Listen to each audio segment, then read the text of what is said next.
We're on 16 years to go from about 10 billion of assets to 65 billion of assets. It took them 24 days to go bankrupt.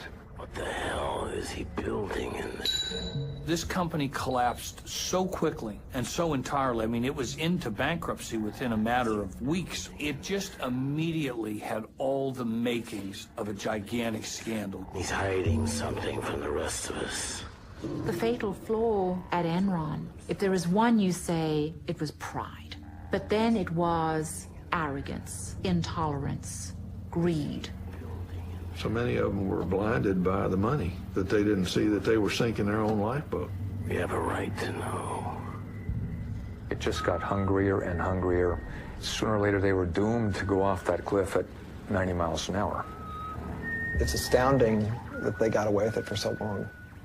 In reality, Enron was a house of cards. What we didn't know is that the house of cards had been built over a pool of gasoline. It all sort of became smoke and mirrors.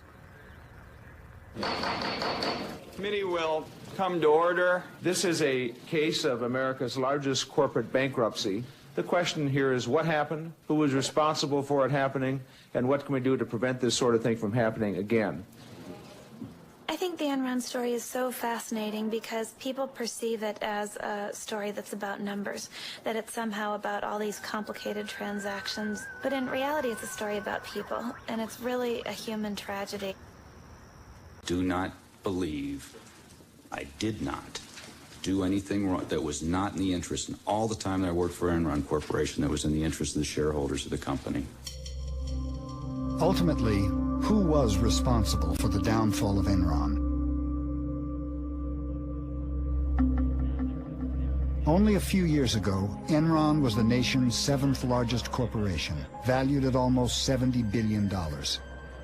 Pundits praised the company as a new business model.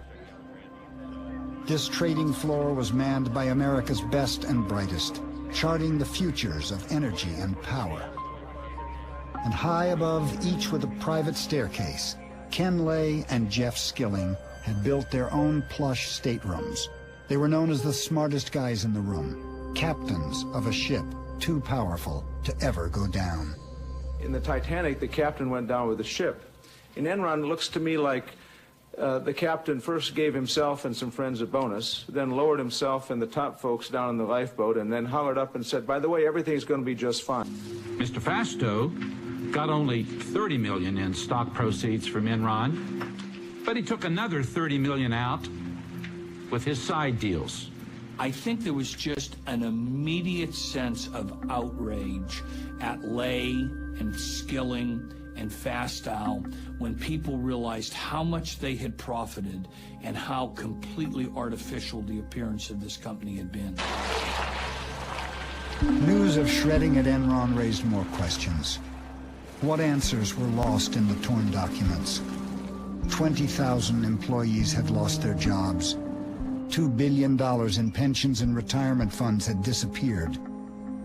Was Enron the work of a few bad men or the dark shadow of the American dream? With its reputation for honesty destroyed, America's oldest accounting firm fell along with Enron, and 29,000 people lost their jobs.